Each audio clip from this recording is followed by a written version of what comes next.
Okay, तो Marvel universe बहुत time से ग्रो कर रहा है और यह हमें एक से एक मूवी दे चुका है, जैसे कि civil war, endgame, infinity war, no way home और डॉक्टर स्ट्रेंज। लेकिन कभी कभी कोई मूवी ऐसी आती है जो मार्वल यूनिवर्स की किसी एक इंडिविजुअल मूवी को उसके कॉन्सेप्ट में पीछे छोड़ देती है। ऐसी मूवी की आज हम एक बात करने वाले हैं जिसका नाम है everything everywhere all at once, जिसका कॉन्सेप्ट डॉक्टर स्ट्रेंज की तरह ही मल्टीवर्स पर बेस्ड है। तो नाउ डॉक्टर स्ट्रेंज एक बहुत ही अच्छी मूवी है, मतलब ये टॉप टियर मूवी नहीं है मार्वल की, लेकिन ये काफ़ी अच्छी मूवी है जिसमें मार्वल में मल्टीवर्स का कॉन्सेप्ट पूरी तरीके से शो कर दिया गया है। और everything everywhere all at once भी एक मल्टीवर्सल मूवी है, लेकिन इसमें जो मल्टीवर्स दिखाया गया है वो टोटली डिफरेंट है मार्वल यूनिवर्स से। तो आज हम इस वीडियो में यही डिस्कस करने वाले हैं कि इन दोनों मूवीज़ में से किसने अपना काम बेहतर तरीके से किया है और क्यों किया है।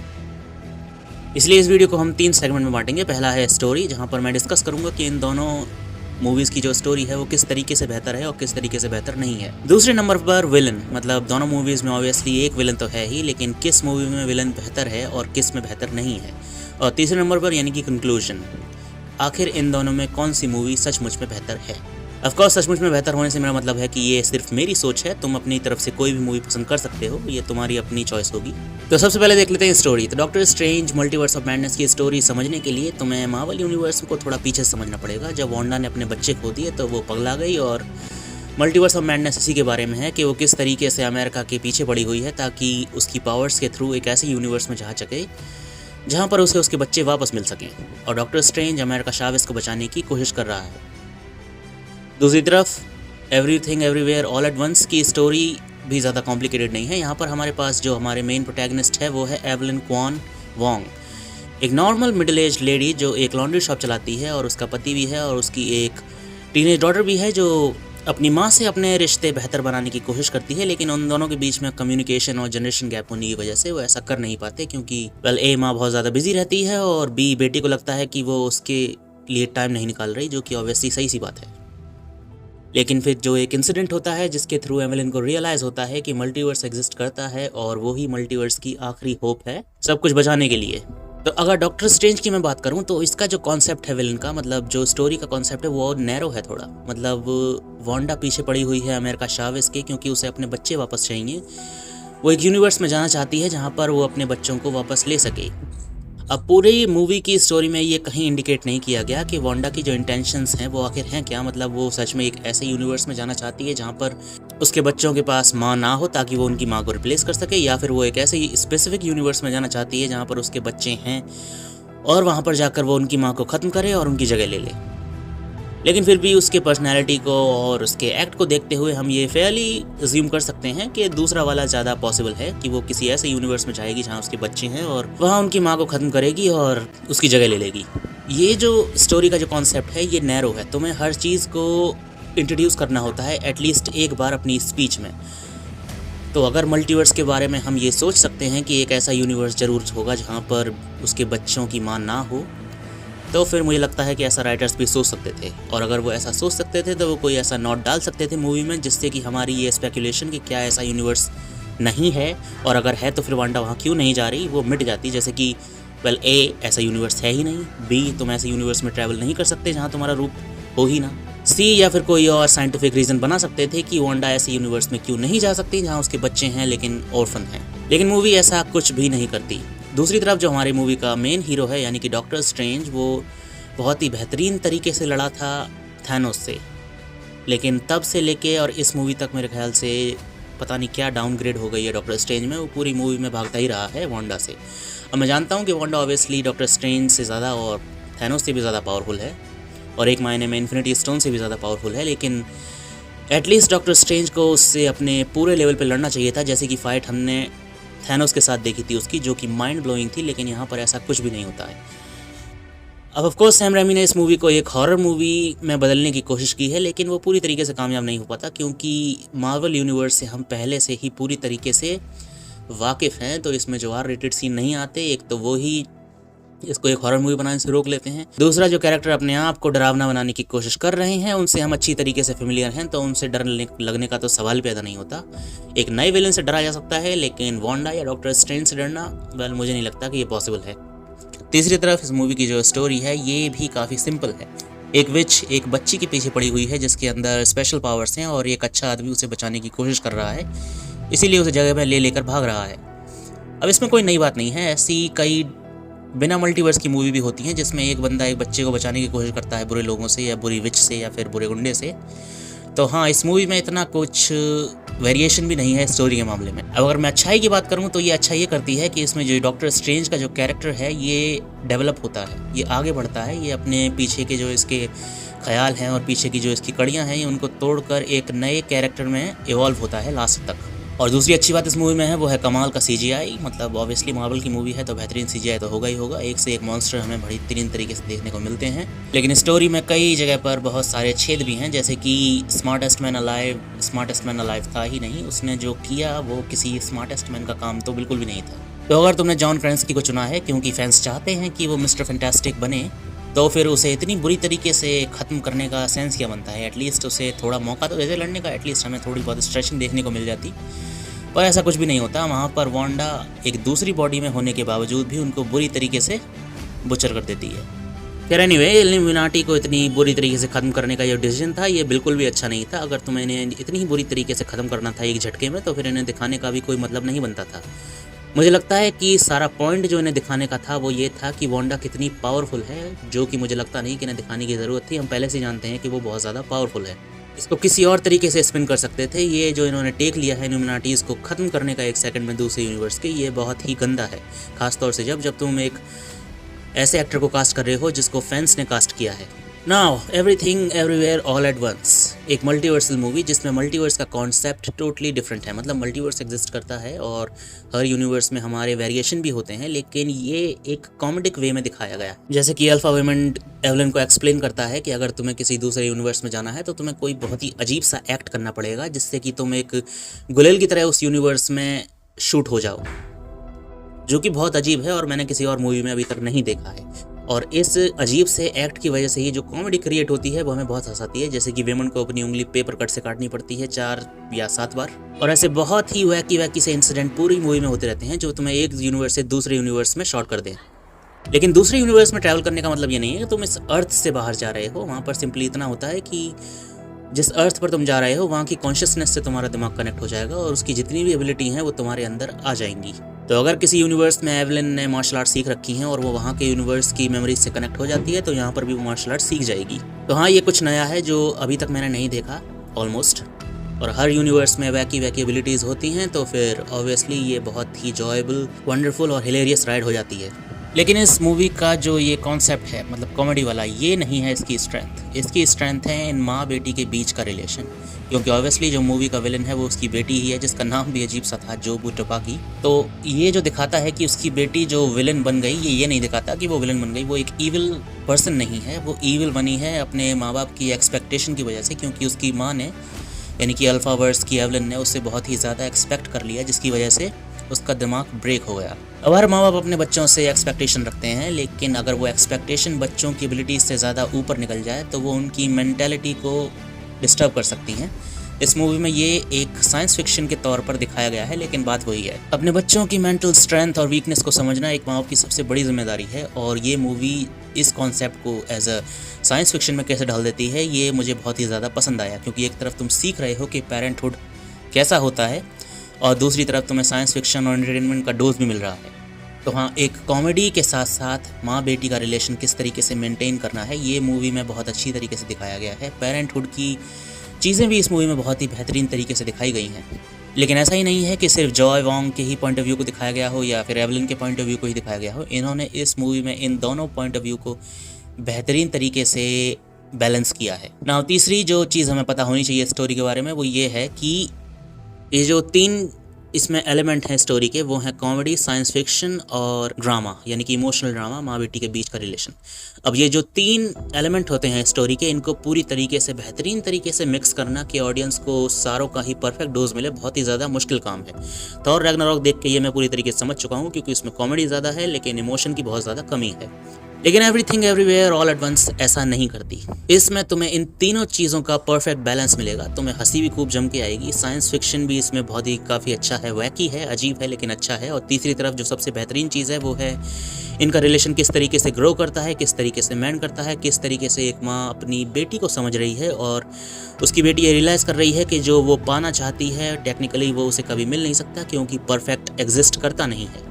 तो हाँ, स्टोरी के बारे में अगर मैं बात करूँ तो मल्टीवर्स ऑफ मैडनेस की नैरो स्टोरी और शैलो विलन के प्लान से everything everywhere all at once की जो स्टोरी है ये बहुत ही ज़्यादा ब्रॉड है और बहुत ही ज़्यादा बेहतर है।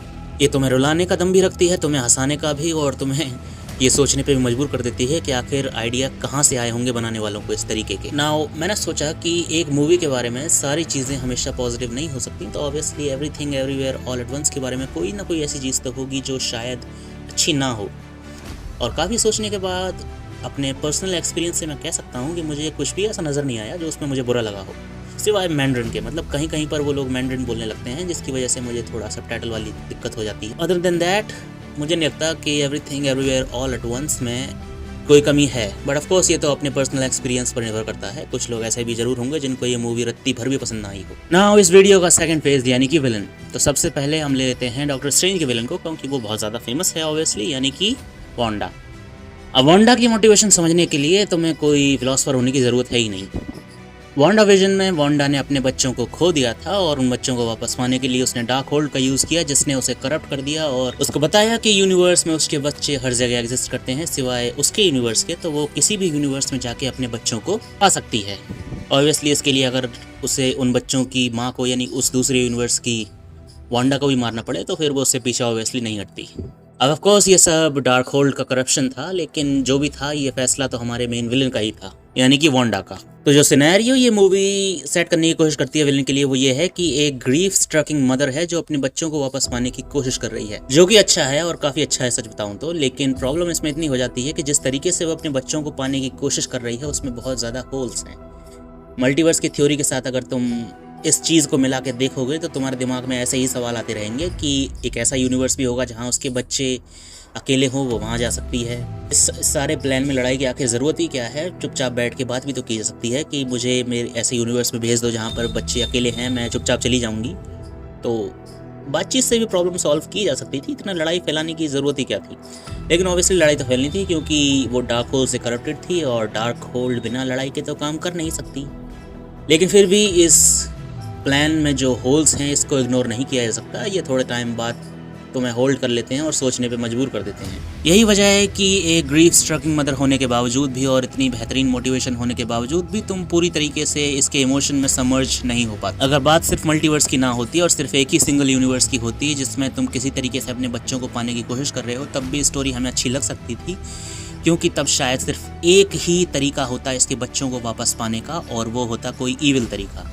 तो हम इसे सिंपैथाइज कर सकते थे क्योंकि हम ये समझ जाते कि और कोई तरीका है भी नहीं इसके पास। लेकिन ऐसा नहीं है। अब इस मल्टीवर्स की थ्योरी के साथ तो बहुत सारी पॉसिबिलिटी बन जाती हैं इसके बच्चों को वापस पाने की, जो कि ओवर द टॉप हैं। तो हाँ, doctor strange multiverse of madness ने वांडा के साथ बिल्कुल अच्छा नहीं किया। मुझे नहीं लगता उसे एक बेहतरीन विलन बनाने के लिए जो उन्होंने किया है वो ठीक है। उसको उसकी ह्यूमैनिटी से पहले तो रिप कर लिया, दूसरी तरफ उसको एक ऐसा मोटिव दे दिया जिसको पूरे करने के कई सारे तरीके थे। ऑफ कोर्स इन स्टोरी ना हो, लेकिन ऑफ स्टोरी तुम इस बारे में तो सोचोगे। तो हाँ, मल्टीवर्स ऑफ मैडनेस में विलन इतना बेहतर नहीं है जितना कि होना चाहिए था। ऑब्वियसली थैनोस का मोटिवेशन इससे बहुत ज़्यादा अच्छा था, जबकि उसमें भी थोड़े बहुत होल ज़रूर थे ना। दूसरी movie everything everywhere all at once, बहुत ही लंबा नाम है। So in short all at once. अब ऑल एट वंस में जो विलन है यानी कि जॉय वोंग, उसको उसकी माँ ने प्रेशराइज किया जिससे उसका दिमाग टूट गया, लेकिन उसे सुपर पावर्स में मिल गई, एक कार्टून कैरेक्टर की तरह सुपर पावर्स, जिससे वो कुछ भी कर सकती है, किसी भी मल्टीवर्स को एक्सेस कर सकती है और किसी भी मल्टीवर्स में जा सकती है। तो सबसे पहले हमें दिखाया गया कि उसका प्लान है यूनिवर्स से अपने परिवार को, अपनी माँ को खासतौर से जिसने उसके दिमाग को तोड़ दिया, उसे ख़त्म करना। फिर हमें दिखाया गया कि उसने एक बेगल शेप का ब्लैक होल बनाया है जो सारी रियलिटीज़ को कंज्यूम कर सकता है और वो उससे शायद सारी की सारी रियलिटीज़ को तबाह करना चाहती है। लेकिन फाइनली जब हमें पता चला कि उसका असली प्लान क्या है, जो कि था अपने आप को ही मार लेना, तब हमें उसके लिए सिंपैथी फील होती है कि आखिर वो ऐसा क्यों करना चाहती है। अब उसकी जो एग्जिस्टेंस है वो मल्टीवर्स में पूरी तरीके से फैल चुकी थी, उस पर पावर्स थी सब कुछ फील करने की, हर जगह जाने की। टेक्निकली वो एक बार में कई जगह या फिर कई जगह से एक बार में कहीं भी जा सकती है। इसलिए उसे ज़रूरत थी अपने आप को पूरी तरीके से ख़त्म करने की, और उसके लिए वो यूज़ करने वाली थी वो ब्लैक होल। लेकिन क्योंकि वो एक बच्ची थी तो वो मरना नहीं चाहती थी, इसलिए वो अपनी माँ के एक ऐसे वर्जन को ढूंढ रही थी जो उसे समझ सके और शायद उसे इस मरने के सुसाइडल आइडिया से बाहर निकाल सके। ना चाहते हुए भी वो मरना नहीं चाहती थी, और उसकी जो कॉन्शियस थॉट था वो ये था कि चलो मर के सब कुछ ख़त्म करते हैं। ऑफ कोर्स वो इस यूनिवर्स की एवलिन को ढूंढ लेती है और वो उसे समझ भी जाती है। उस टाइम पे जो डॉटर और मदर की बॉन्डिंग दिखाई जाती है कि जिस तरीके से एवलिन अपनी बेटी को समझाती है कि तुम्हें हर यूनिवर्स में सिर्फ प्यार को ही चुनना था, ETC एक्सेट्रा, मतलब बहुत सारे इमोशनल सीन होते हैं, वो बहुत ही ज़्यादा बेहतरीन है। क्योंकि इन दी एंड वो अपनी उस नाइलिस्टिक फ़िलॉसफी से बाहर आई जाती है और मरने का आइडिया छोड़ देती है। अब ये तुम्हें पूरी तरीके से इमोशनली कैप्चर कर सकता है आइडिया, क्योंकि यहाँ पर जो विलन है उसको सबने गलत समझा है। वो एक्चुअली में कुछ बर्बाद नहीं बल्कि अपने आप को ही बर्बाद करना चाह रहा है, लेकिन अनकॉन्शियसली उससे बाहर भी आने की कोशिश कर रहा है क्योंकि वो सिर्फ एक बच्चा है। और दूसरी तरफ है एवलिन वॉन्ग जो अपनी बेटी को इस एक्सपीरियंस के थ्रू समझती है। जब उसमें पावर्स आ जाती हैं अपनी बेटी की जैसी, तब वो समझना शुरू करती है कि आखिर उसकी बेटी को कैसा फील होता है उसके जो एक्शंस होते हैं उनकी वजह से, मतलब माँ के जो एक्शंस होते हैं उससे बेटी को कैसा फील होता है। ऑब्वियसली माँ जो करती है वो जानबूझ के नहीं करती, लेकिन वो डिसअपॉइंटमेंट कहीं तो जाएगी।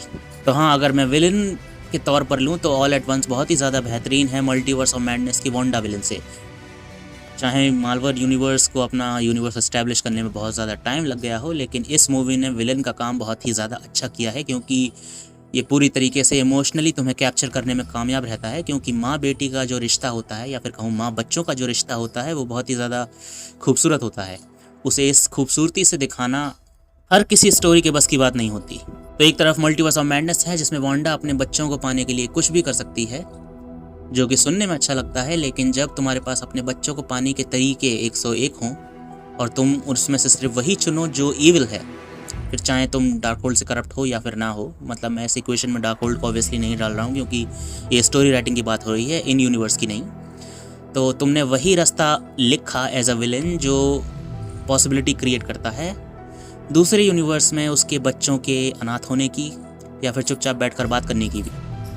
तो जो ऑडियंस है वो ऑब्वियसली इस बारे में सोचेगी ज़रूर। इसलिए वांडा का जो ये नैरेटिव है जो लिखा गया है ये अच्छा नहीं है। और दूसरी तरफ जॉय वॉन्ग यानी ऑल एट वंस में जो विलन है उसका जो नैरेटिव था इस पेन और इस मिजरी से, जो उसकी माँ उसे सही नहीं समझ पाई और किसी यूनिवर्स में उसकी माँ नहीं समझ पाई उससे एक तरीके से उसे निकलना भी था और अपनी एग्जिस्टेंस को ख़त्म भी करना था। ये बहुत ही ज़्यादा बेहतर है और जिस खूबसूरती से ये दिखाया गया है वो इसमें चार चांद लगा देती है। इस मूवी ने बहुत ही बेहतरीन काम किया है साइंस फिक्शन, कॉमेडी और ह्यूमन इमोशन को कैप्चर करने का, जो कि मल्टीवर्स ऑफ मैडनेस नहीं कर पाई और थॉर रैग्नारॉक तो पूरी तरीके से फेल हो गई। एक और चीज़ जो हमें कंसिडर करनी चाहिए है वो है मल्टीवर्स। किस मूवी में मल्टीवर्स बेहतर दिखाया गया है? अब सिनेमैटिकली पूछो तो ऑब्वियसली डॉक्टर स्ट्रेंज में मल्टीवर्स बेहतर दिखाया गया है, लेकिन ये प्लेन है। प्लेन से मेरा मतलब जैसा कि हम थ्योरीज में जानते हैं ये सेम वैसा ही है। एक पोर्टल खोलो, दूसरे यूनिवर्स में जाओ, वहाँ पर चीज़ें बहुत ज़्यादा अलग होंगी और तुम्हारे रूप भी तुम्हें वहाँ मिल सकते हैं। ये कॉन्सेप्ट मल्टीवर्स ऑफ मैडनेस में दिखाया गया है। दूसरी तरफ ऑल एट वंस में जो कॉन्सेप्ट है वो सिमिलर है लेकिन काफ़ी अलग है। यहाँ पर कोई भी वर्स हॉपिंग नहीं कर रहा है मोस्ट ऑफ द टाइम। यहाँ पे दूसरे यूनिवर्स को सिर्फ एक्सेस किया जा रहा है और अपनी चॉइसेस को देखा जा रहा है कि अगर तुमने उस यूनिवर्स में ये चॉइस ली है तो ज़िंदगी कहाँ पहुँच गई, और इस यूनिवर्स में ये चॉइस नहीं ली है तो अब तुम्हारी ज़िंदगी कहाँ है। इस नैरेटिव से हम थोड़े बहुत फेमिलियर हैं लेकिन इसे सिनेमैटिकली हमने कभी देखा नहीं है, तो ये मूवी इस काम को बहुत ही बेहतरीन तरीके से करती है। तो हाँ, अगर मैं मल्टीवर्स की भी बात करूँ तो स्टोरी वाइज और writing wise all at once का जो मल्टीवर्स है वो ज़्यादा बेहतर है, लेकिन सिनेमैटिकली और CGI वाइज डॉक्टर स्ट्रेंज का मल्टीवर्स बहुत ज़्यादा बेहतर है। Now the third phase of the video यानी कि कंक्लूजन, और कंक्लूजन प्रिटी क्लियर है मेरे हिसाब से। ऑल एट वंस बहुत ही ज़्यादा बेहतरीन काम करती है मल्टीवर्स की मूवी होने का। इसमें जो कॉन्सेप्ट दिखाए गए हैं वो टोटली डिफरेंट हैं। मल्टीवर्स की हॉपिंग जो इसमें दिखाई गई है वो टोटली डिफरेंट है। ह्यूमन इमोशंस को, एक माँ बेटी के रिलेशन को और साइंस फिक्शन को जिस तरीके से इस मूवी में कैप्चर किया गया है वो हर मूवी मैनेज नहीं कर सकती, क्योंकि या तो ज़्यादातर मूवी कॉमेडी की तरफ निकल जाती हैं या फिर साइंस फिक्शन की तरफ निकल जाती हैं और ह्यूमन इमोशन को भूल जाती हैं, या फिर ह्यूमन इमोशन की तरफ निकल जाती हैं और बाकी की दोनों चीज़ों को भूल जाती हैं। लेकिन ये मूवी ऐसा बिल्कुल नहीं करती, इसमें हर चीज़ का एक परफेक्ट बैलेंस है। So in the end, final conclusion, all at once is a better movie than multiverse of madness. Multiverse of madness को बनाने में यानी कि उसका यूनिवर्स एस्टैब्लिश करने में चाहे तुम्हें 10 साल लग गए हों, लेकिन ऑल एट वंस इस चीज़ में, यानी कि इस कॉन्सेप्ट में, ह्यूमन इमोशन में और ख़ासतौर से मल्टीवर्स में doctor strange multiverse of madness को पीछे छोड़ देती। और सच बताऊं तो एंड गेम के बाद सिर्फ नो वे होम ही एक ऐसी मूवी है जो तुम्हें बहुत ही बेहतरीन तरीके से एंटरटेन कर सकती है। इसके अलावा भी मार्वल की कोई ऐसी मूवी या शो नहीं आया जिसके लिए तुम कह सको कि ये सचमुच में मार्वलस है, सिवाय लोकी के ऑफ कोर्स, लेकिन वो भी नो वे होम जितना मार्वलस नहीं था। उसके अपने अलग मेरिट्स हैं क्योंकि वो एक नई चीज़ों को इंट्रोड्यूस कर देता है मार्वल यूनिवर्स में, लेकिन फिर भी no way home is much better movie. और multiverse of madness all at once के मुकाबले में बेहतर मूवी नहीं है। तो देन ये था मेरा एनालाइज दोनों मल्टीवर्स की मूवीज़ का, जिसमें एक में तो एक ऐसी मूवी है जिसका कोई यूनिवर्स ही नहीं क्रिएट हुआ है अभी तक, और दूसरी ऐसी मूवी है जिसका यूनिवर्स 10 साल से क्रिएट हो रहा है। अब ऑफ कोर्स सबको अलग अलग मूवीज़ पसंद आती हैं, तो हो सकता है कि तुम मेरे व्यूज़ से बिल्कुल भी अग्री ना करो, जो कि एक अच्छी बात है। क्रिटिसिज्म एक हेल्दी चीज़ है जिस सबको झेलनी चाहिए time to time. So in the end फैसला तुम्हारा है, लेकिन मेरा फैसला यही कहता है कि all at once is a better movie than multiverse of madness. Okay then, तो ये था मेरा वीडियो। अब मैं मिलूंगा तुमसे अगले वीडियो में। Till then take care and bye bye.